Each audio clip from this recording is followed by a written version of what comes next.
sa juice, sili sa panty, toothbrush na ginamit sa paa. Lahat naman yan, inamin mo na ginawa mo, Ate Amalia, dahil nga ang sabi mo, masamang amo si Ate Inday. Ano ba ang usapan muna ninyo na gagawin niya? Kasi ang sabi niya, ginawa mo daw siyang all around, hindi yun ang usapan. Ma'am, ganito po. Naghanap po siya ng ng amo kasi nga, baga, 5 yung anak niya eh. 5, pagkakalam ko 5. Ngayon sabi niya, gano'n siya nagpresenta na siya na lang daw. Total, kailangan naman din daw niya matulungan yung mga anak niya at mag-aaral. Sabi ko, sige. January 5 po yun.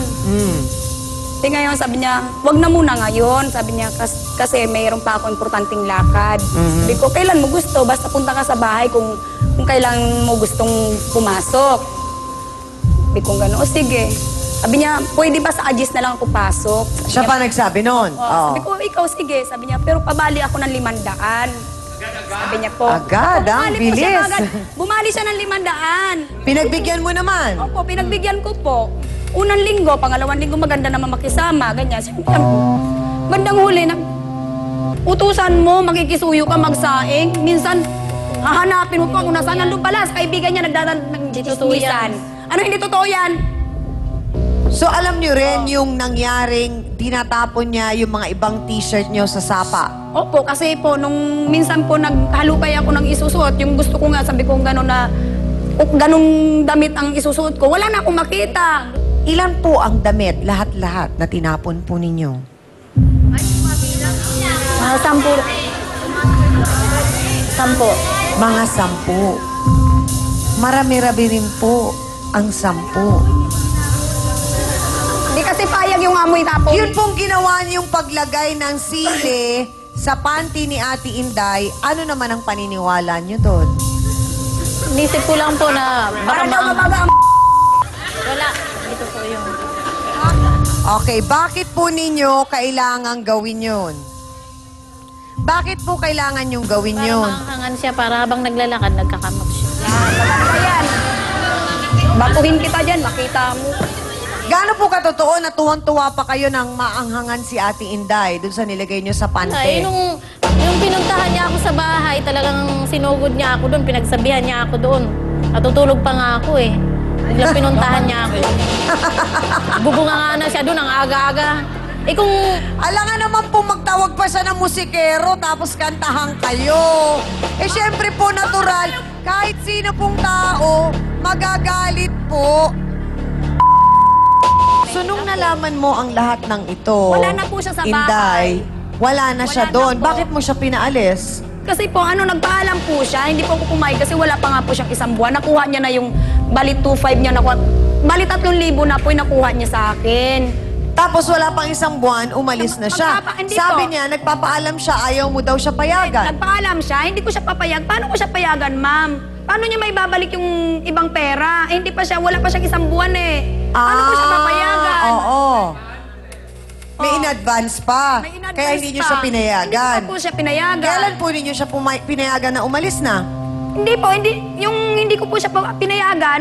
Kusa na lang siya hindi pumasok. Umalis na lang din. Opo. Umalis na lang din po siya na talagang hindi nagpapigil. Okay. So nung nalaman niyo ang lahat ng nangyari na ito, ano naging epekto sa inyo? Bumait po ba kayo? Umamo po ba kayo? Lalo po ako nang gigil nang nalaman ko. Siyempre, kayo na uminom ng kape may dura. Diyos na may ihi. Oh, sige nga. Inamin po, Attorney Acosta ni Ate Amalia, lahat ng kanyang ginawa.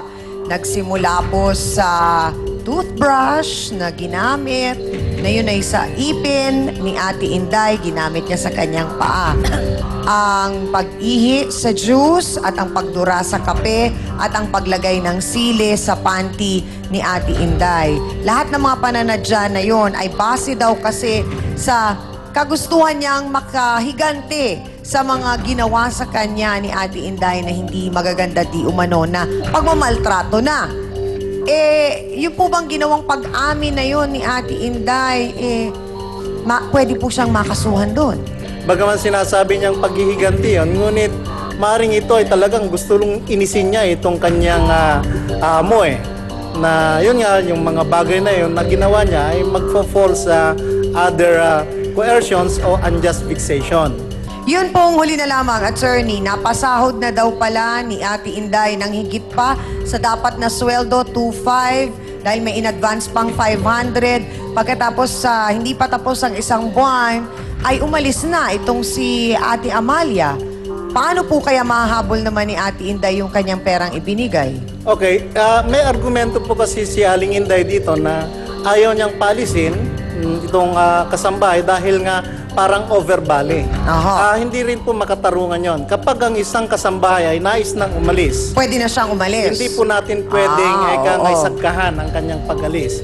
Kahit na overbali pa siya ron, ay treat natin na yun ay kanyang pagkakautang. Ngunit kung siya ay ating pipiliting manatili sa ating puder Aha. upang pagbayaran niya yung kanyang naging overbali, baka po naman tayo makakomit nung sinasabing slavery, tiyang amin. So sa makatuwid, parang lumalabas, may utang pa ngayon itong si Ate Amalia kay Ate Inday. Tama po yun, tiyang amin, na dapat ay magbayaran ni Aling Amalia kay Aling Inday. Oho, pero hindi rin naman tama. Salamat po, Attorney Ben, na yung isang taong ayaw ng mamasukan, pipigilan pa natin at hindi natin paalisin. So, ang kwenta po ba talaga ninyo, hindi siya umabot ng isang buwan? Hindi po. Hindi po siya umabot ng isang buwan. Kasi Tapos, dapat adjust pa siya mag-iisang buwan eh. ano po? Dapat po adjust pa po siya ng February, Oh. isang buwan. Wala pa siyang katapusan nung umalis na siya. Umalis na siya. Tapos, hindi na niya ibinalik yung perang in advance Hindi na po, niya. hindi po. So, parang lumalabas po pala, may utang pa kayo. Magkano? Di 500.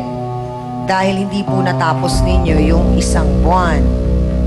Ganon po ba talaga kasama si Ate Inday, Ate Amalia para magawa po ninyo ang lahat ng ito? Dahil narinig po ninyo ang sabi ni attorney, may kaparusahan din po pala yan. Pwede kayong kasuhan. May nalalabag po kayo sa ating batas. Siguro ang nakakaalam ng lahat ng kwentong yan ay ang isang taong itong madalas daw na daingan ni Aling Amalia tungkol sa di umano'y pagmamalupit ng among si Inday. Alam din daw niya ang mga nagawang paghiganti at gustong-gusto niya ito. Narito, si Luisa Baksa. Pasok!